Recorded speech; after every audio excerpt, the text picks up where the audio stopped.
Welcome to my channel happy students.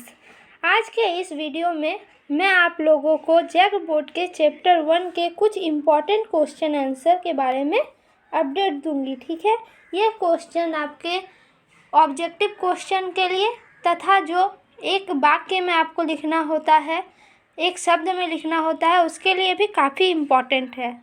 तो video के and तक बने रहे।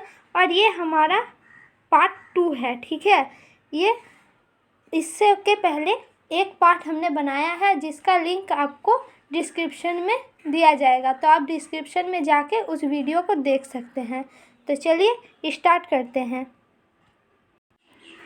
इस पार्ट का जो पहला क्वेश्चन है वो है शैलखड़ी किस प्रकार का पत्थर है।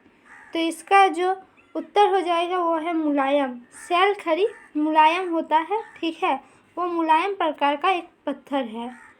कार्नियल किस रंग का पत्थर होता है।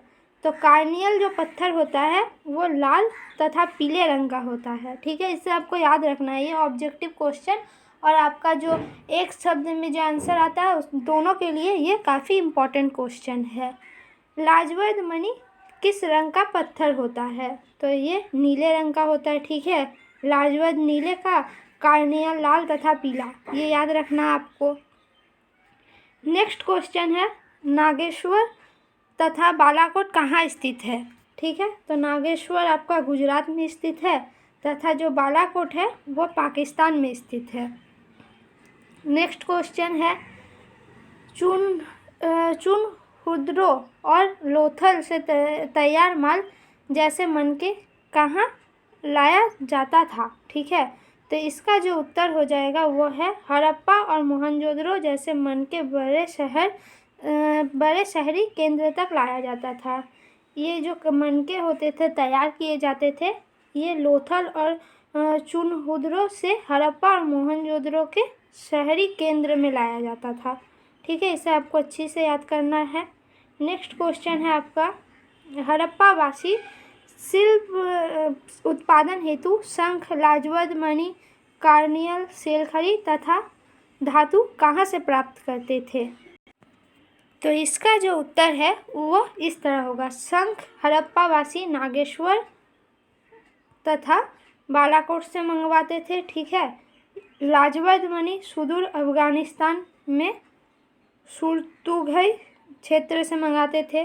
कार्नियल जो पत्थर था वो लोथल गुजरात का जो भचोर नाम का जो ज़िला है वहाँ से लाते थे। शैलखड़ी दक्षिणी राजस्थान में मिलता था तथा उत्तरी गुजरात में मिलता था। ठीक है, तो शैलखड़ी वे लोग दक्षिणी राजस्थान और उत्तरी गुजरात से मंगवाते थे और जो धातुएं होती थी प्रायः वो वे राजस्थान से वे लोग प्राप्त करते थे। नेक्स्ट क्वेश्चन है भारत में सबसे अधिक तांबा तथा सोना कहाँ से प्राप्त किया जाता है। तो इसका जो उत्तर है वो हो जाएगा तांबा खेतरी अंचल से जो कि राजस्थान में है। ठीक है, और सोना दक्षिणी भारत से भारत में सबसे अधिक प्राप्त किया जाता है। नेक्स्ट क्वेश्चन खेतरी क्षेत्र में मिले साक्ष्यों को पुरातत्वविदों ने किस संस्कृति का नाम दिया है। तो इसका जो उत्तर हो जाएगा वो है गणेश्वर जोधपुर। ठीक है, गणेश्वर जोधपुर संस्कृति, इसे खेतरी क्षेत्र में मिले साक्ष्यों के आधार पर पुरातत्वविदों ने गणेश्वर जोधपुर संस्कृति नाम दिया है। ठीक है, ओमान जिसे मगान के नाम से भी जाना जाता है से कौन कौन से धातुओं के साक्ष्य मिले हैं। ओमान से किस किस धातुओं के साक्ष्य मिले हैं। तो इसका उत्तर हो जाएगा तांबा। ठीक है, अरब प्रायद्वीप के पश्चिमी छोर पर स्थित ओमान से तथा निकेल। ठीक है, ओमान से तांबा और निकेल दो धातुओं के साक्ष्य मिले हैं। नेक्स्ट क्वेश्चन है मेसोपोटामिया के लेख मेलुहा को किसका देश कहते हैं। तो इसका उत्तर होगा नाविकों का देश। ठीक है, मेलुहा को नाविकों का देश कहा जाता है। नेक्स्ट क्वेश्चन मोहरा और मुद्रांकनों का प्रयोग के लिए होता था। इनका प्रयोग लंबी दूरी के संपर्कों को सुविधाजनक बनाने के लिए होता था। ठीक है, मोहरा और मुद्रांकनों का जो वो लोग प्रयोग करते थे वो लंबी दूरी के जो संपर्क होते थे उनको सुविधाजनक बनाने के लिए करते थे। सबसे पहले अभिलेख में मिले कितने चिन्ह होते थे? ठीक है, जो पहला अभिलेख था उसमें कितने चिन्ह थे? तो इसको आपको याद रखना है, 26 चिन्ह थे। वर्णमालीय चिन्ह एक स्वर अथवा एक व्यंजन को दर्शाता था। ठीक है, तो जो सबसे पहला अभिलेख मिला था उसमें 26 चिन्ह थे। नेक्स्ट क्वेश्चन, हड़प्पावासी बाट किस पत्थर से बनाते थे तथा इसकी आकृति और मापदंड कैसी थी? तो इसका जो उत्तर है वो इस तरह आपको याद कर लेना है।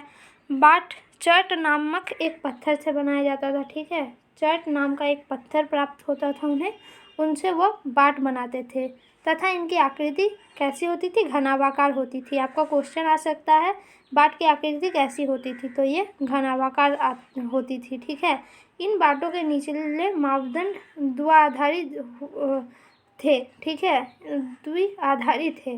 तो ये कितने कितने वजन के बनते थे? 1, 2, 4, 8, 16, 32, ठीक है, 12, 800 तक ये होते थे, 1 से लेकर 800 तक। जबकि ऊपरी मापदंड दशमलव प्रणाली का अनुसरण करते थे। ठीक है, नेक्स्ट जो क्वेश्चन है वो है आपका पुरातत्वविदों ने मोहनजोदड़ो से मिले एक विशाल भवन तथा एक पत्थर की मूर्ति को किसकी संज्ञा दी है? तो इसका जो उत्तर है वो है एक विशाल भवन को एक प्रासाद की संख्या दी गई है। ठीक है, पुरातत्वविद जो मोहनजोदड़ो से जो विशाल भवन मिला था उनको प्रासाद की संज्ञा दी है और एक पत्थर की मूर्ति मिली थी जिसे उन्होंने पुरोहित राजा की संज्ञा दी थी। ठीक है, जो भवन मिला था उसे प्रासाद और जो मूर्ति मिली थी उसे पुरोहित राजा की संज्ञा दी थी पुरातत्वविदों ने। नेक्स्ट क्वेश्चन, हड़प्पा सभ्यता के अंत के साक्ष्य के अनुसार ग्रामीण जीवन शैली को जीवन शैली की संस्कृति को क्या कहा गया है? तो इसका जो उत्तर है वो हो जाएगा आपका उत्तर हड़प्पा और अनुवर्ती हड़प्पा। ठीक है, हड़प्पा सभ्यता का अंत के साक्ष्य को इस तरह से भाग किया गया है और उसे उत्तरी हड़प्पा तथा अनुवर्ती हड़प्पा कहा जाता है। नेक्स्ट क्वेश्चन, 1947 में भारतीय पुरातात्विक सर्वेक्षण के तत्कालीन डायरेक्टर जनरल कौन थे? तो इसका जो उत्तर हो जाएगा वो है R.E.M.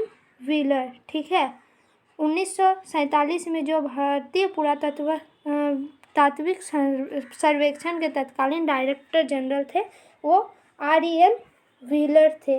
तो ये थे कुछ इम्पोर्टेंट क्वेश्चन आंसर जो कि आपके एग्ज़ाम के लिए काफ़ी इम्पोर्टेंट थे। इसके कुछ बड़े क्वेश्चन भी है जिसका आपको जानकारी नेक्स्ट वीडियो में दिया जाएगा। तब तक के लिए आप कमेंट में ज़रूर बताइए ये वीडियो आपको कैसा लगा। साथ ही वीडियो को लाइक, कमेंट, शेयर कीजिए और हमारे चैनल को सब्सक्राइब कीजिए ताकि आपको और जैक बोर्ड से जुड़े इम्पोर्टेंट क्वेश्चन आंसर मिलते रहे। धन्यवाद।